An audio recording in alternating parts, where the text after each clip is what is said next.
జై శ్రీమన్నారాయణ. ఈరోజు మనం ధర్మపదం గ్రంథములోని చాప్టర్ 4 విభాగము 157 16వ రోజు యుద్ధం ఇంకా కొనసాగుతూనే ఉంది. అందులోని ధర్మాలను చెప్పుకుంటున్నాం. అడుగుతున్నాడు మహారాజు సంజయ, 16వ రోజు యుద్ధం ఇంకా ఎలా జరుగుతుంది? అర్జునుడు భీముడు పొగరబోతులు ఇంకా అలాగే యుద్ధం చేస్తున్నారా? ఏమైనా తగ్గారా? ఎవరి సైన్యం తగ్గిపోయింది చెప్పు, దుర్యోధనుడు ఎలా ఉన్నాడు అని అడిగాడు మహారాజు సంజయుడిని. చెప్తున్నాడు సంజయుడు, మహారాజా 16వ రోజు యుద్ధము ఇంకా కొనసాగుతూనే ఉన్నది. పాండవుల యొక్క విజయ పరంపర కొనసాగుతూనే ఉన్నది. ఈరోజు అయితే అర్జునుడు వీరవిహారం చేశాడు, కర్ణుడు కూడా వీరవిహారం చేశాడు. ధర్మరాజు అయితే ఈరోజు 2 సార్లు నీ జ్యేష్ఠ కుమారుడు దుర్యోధనుడిని ఓడించి సావగొట్టాడు. అవన్నీ చెప్తాను విను మహారాజా సావధానంగా అన్నాడు సంజయుడు. దుర్యోధనుని కోరిక మేరకు చాలామంది రాజులు మూకమ్ముడిగా ఒక్కటై వచ్చారు. ఎలాగైనా సరే ఈరోజు అర్జునుడిని సంహరించాలి అని. ఆ దుర్యోధనుడి మాట ప్రకారము శిబి, త్రిగర్తరాజు, త్రిగర్త వీరులు, సాల్వరాజు సైన్యము వీరంతా ఒక్కటై అర్జునుడిని ఎదుర్కొన్నాడు. వీరికి తోడుగా సంసప్తకులు, నారాయణ సేన, గోపాలుడు సేన, ఏదైతే శ్రీకృష్ణ భగవానుడు నీ కుమారుడికి ఇచ్చాడు ఆ సేనలు అన్నీ కలిసి అర్జునుడిని సంహరించాలని పైకి మూకముడిగా వచ్చాయి. ఇందులో సత్యసేనుడు, చంద్రసేనుడు, చంద్రదేవుడు, మిత్రదేవుడు, సువర్మ, సుశర్మ లాంటి మహావీరులంతా కూడా ఒకే గుంపుగా వచ్చి పడ్డారు అర్జునుడి పైన. ఇది ముమ్మాటికి అధర్మ యుద్ధమే. ఒక మహావీరుడితో చాలామంది గొప్ప వీరులు కలిసి పోరాడుతున్నారు. వీరులే కాకుండా సైన్యం కూడా కలిసి యుద్ధం చేస్తున్నారు అర్జునుడి పైకి. అయితే అర్జునుడు వీర ప్రతాపంతో యుద్ధం చేస్తున్నాడు. వీరందరికీ తగిన సమాధానము తన 2 చేతులతో ధనస్సును పట్టుకొని ఏ చేతితో అస్త్రము శస్త్రము బయటికి విడిచిపెడుతున్నాడో తెలియట్లేదు వీరులకు. అతను విడిచిపెట్టే అస్త్ర శస్త్రాలు ఏ వైపుకు వస్తున్నాయో, ఏ వీరుడి పైన పడుతున్నాయో ఎవరూ గుర్తించలేకున్నారు. ఎందుకంటే అతని యొక్క ధనస్సు చంద్రాకారంలో రౌండ్గా అంటే గుండ్రంగా ఉన్నది మహారాజా.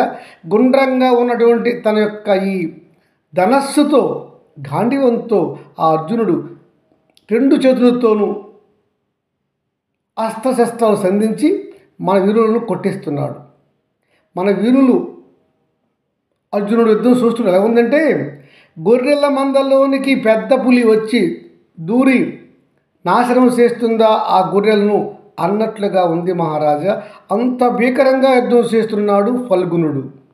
ఇలా నీ కుమారుడి యొక్క కోరిక మేరకు ఈ రాజులంతా ఒక్కమ్మడిగా వచ్చి అర్జునుడితో యుద్ధం చేస్తున్నా కూడా వారెవరు కూడా విజయం పొందలేకపోతున్నారు. మనవారంతా అధర్మ యుద్ధం చేస్తున్నారు. కానీ ఒక్క ఫల్గునుడే అందరికీ సమాధానం గట్టిగా చెప్తున్నాడు మహారాజా. సంజయ, ఇంతకుముందు అర్జునుడు, భీముడు వీళ్ళంతా కూడా అధర్మ యుద్ధం చేశారులేవయ్యా. అదే చెప్తావు నువ్వు. ఈ 2 రాజులు, వారి యొక్క సైన్యాలు, మహావీరులు అంతా కలిసి అర్జునుడితో ఎలా యుద్ధం చేస్తున్నారు? అర్జునుడిని చివరగా ఓడించారా లేదా అది చెప్పు అన్నాడు మహారాజు. మహారాజా, యుద్ధం చాలా ఘోరంగానే జరుగుతుంది.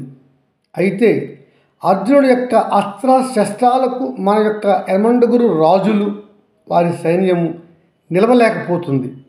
మహారాజులైన సత్యసేనుని, మిత్రసేనుని, చంద్రదేవుని, మిత్రవర్మను, సంస్కృతి అనే రాజును, శత్రుంజయుడు అనే రాజును ఈ అర్జునుడు తన యొక్క వాడి అయినటువంటి శరములతోనే వారి తలలు తెగ్గొట్టేశాడు. వారి తలలు అర్జునుడి యొక్క శరములకు తగిలి విరిగి ముక్కలై తెగి దూరంగా భూమిపైన పడిపోయినాయి మహారాజా. ఇంకా ఈ రాజుల యొక్క సైన్యాన్ని అర్జునుడు ఒక ఐంద్రాస్త్రం వేసి వారందరినీ కూడా సంహరించేశాడు. ఎందుకంటే వాళ్ళు కూడా అర్జునుడి పైన శస్త్రములు విసురుతూ శూలములు బల్లెములు గొడ్డలు విసురుతున్నారు. కనుక వారిపైన కూడా తన ఐంద్రాస్త్రంతో అందరినీ సంహరించేశాడు ఫల్గునుడు. ఇలా రాజా ఈ 89 మహారాజులు వారి సైన్యము మహావీరులు అంతా కూడా అధర్మ యుద్ధము చేసి కూడా విజయుడిని ఓడించలేకపోయారు. వీరంతా కూడా విజయుడి చేతిలో ఓడిపోయి నాకలోకం చేరారు. అయితే మహారాజా ఒక గొప్ప విషయం జరిగింది. ఇందులో వెనక ఉన్నటువంటి సత్యసేనుడు అనే ఒక మహారాజు ఒక బంగారు బల్లెంతో అర్జునుడి యొక్క భుజాన్ని కొట్టాడు. అయితే అది అర్జునుడి భుజాన్ని కొట్టడానికి విసిస్తే అర్జునుడికి తగలలేదు. అది శ్రీకృష్ణుడి యొక్క భుజానికి తగిలి రక్తం కారింది. అలా అర్జునుడిని కొట్టాలని ఇచ్చినటువంటి ఆ బంగారు శూలము శ్రీకృష్ణుని భుజాన్ని తగిలి చీల్చగా శ్రీకృష్ణుడికి రక్తము రాగా శ్రీకృష్ణుడి చేతిలో ఉన్నటువంటి ములకోల అంటే మనం కొరడ అంటాం, అది భూమిపైన పడిపోయింది. అంత గట్టిగా ఆ రాజు సత్యసేనుడు కృష్ణుడికి భుజానికి గాయపరిచాడు. కృష్ణుడు చిరునవ్వే నవ్వాడు, ఎటువంటి స్పందన లేదు.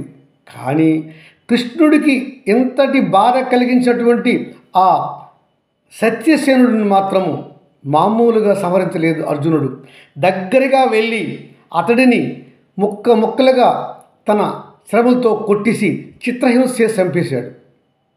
అలా చిత్రసేనుడిని చిత్రవధ చేసి చంపిన అర్జునుడిని చూస్తున్నాడు దూరంగా ఉండి దుర్యోధనుడు జడిసిపోయాడు. అర్జునుడితో యుద్ధానికి రాలేదు. ఆ దూరంగా ఉన్నటువంటి నీ తమ్ముడు జ్యేష్ఠ కుమారుడు ధర్మరాజుతో యుద్ధంకి వెళ్ళాడు. నీ జ్యేష్ఠ కుమారుడు ఇక్కడ నీ జ్యేష్ఠ కుమారుడు నీ తమ్ముని జ్యేష్ఠ కుమారులు ఘోరంగా యుద్ధం చేస్తున్నారు. ఇలా ధర్మరాజు దుర్యోధనుడు కొంతసేపు అస్త్ర శస్త్రాలతో యుద్ధం చేయగా ధర్మరాజు యొక్క అస్త్ర శస్త్రాలకు నీ కుమారుడు యొక్క గుండె చీలింది, చేతులు విరిగాయి, చర్మము చిల్లు పడ్డాయి. ఆ దెబ్బను తట్టుకోలేక అతడు సుఖపోతాడేమో అనే సమయంలో కర్ణుడు అశ్వత్థామ వచ్చి నీ కుమారుడిని కాపాడి దూరంగా తీసుకుపోయారు. కృపుడి రథమెక్కి అయిపోయినాడు దుర్యోధనుడు. కృపుడితో అతడు రక్షించబడ్డాడు. సంజయ, నీవు వాస్తవంగా చూసి చెప్తున్నావా? నా జ్యేష్ఠ కుమారుడు ధర్మరాజుతో ద్వంద్వ యుద్ధంలో ఓడిపోయాడా? నిజమే, మరొకసారి చూసి చెప్పు అన్నాడు మహారాజు. మహారాజా, నేను వాస్తవమే చెప్తున్నాను. నాకు పక్షపాతము లేదు. నాకు ధర్మమే పక్షపాతము. నాకు నీ తండ్రి ఇచ్చినటువంటి దివ్య దృష్టితో చూసి చెప్తున్నాను. వాస్తవమే. నిజానికి ఇది ధర్మరాజు యొక్క విజయం అనే కంటే ధర్మానికి ఉన్న విజయం అంటే బాగుంటుందేమో మహారాజా అన్నాడు సంజయుడు. మహారాజా, నీ కోరిక మేరకు మరలా దుర్యోధనుడిని ధర్మరాజును నేను తీక్షణంగా చూస్తున్నాను. ఈ సమయంలో కొంతసేపు దాదాపు 1 గడియన్నర అయినది. ఈ సమయంలో మరలా రథాన్ని, సారథిని, గుర్రాలను, ఆయుధాలను సమకూర్చుకొని మరలా నీ కొడుకు దుర్యోధనుడు ధర్మరాజును ఎలాగైనా సంహరించాలి అనే ఉద్దేశంతో మరలా వచ్చాడు. వచ్చిన వాడితో ధర్మరాజు ఇతరులతో చేస్తున్న యుద్ధాన్ని ఆపి నీ కొడుకుతో మరలా యుద్ధం చేశారు. ఈ రెండవసారి కూడా ఎంతోసేపు నీ కొడుకు ధర్మరాజుతో యుద్ధానికి చేయలేకపోయాడు మహారాజా. ధర్మరాజుదే పై చేయి అయింది. ధర్మరాజు కోపం వచ్చి తీవ్రంగా బాణాలతో కొట్టేశాడు నీ కొడుకుని. నీ కొడుకు దుర్యోధనుడు తన రథం పైన పడిపోయాడు, మూర్ఛపోయాడు. మూర్ఛపడిన వాడిపైన ధనస్సు ఎక్కుబెట్టి శస్త్రం పోయి ఆగిపోయాడు ధర్మరాజు.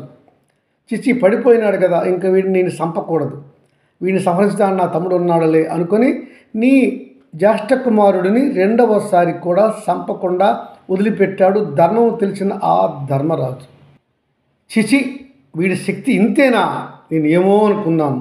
ధర్మరాజుని కూడా గెలవలేకపోయాడా, వీడేం పిలుస్తాడు భీముడిని అర్జునుడిని. సరే సంజయ, నీ మాట నమ్ముతున్నాను, కానీ ఎవరు కాపాడారు ఈసారి దుర్యోధనుడిని? మూర్ఛపోయాడు కదా, మరి చెప్పు అన్నాడు రాజు. మూర్ఛపడిపోయిన నీ కుమారుడిని కృతవర్మ తన రథాన్ని ఎక్కించుకొని తీసుకుని పోయాడు మహారాజా. ఈసారి కృతవర్మ భీముడు ఘోరంగా యుద్ధం చేశారు. ఒకరికొకరు తీసిపోలేదు.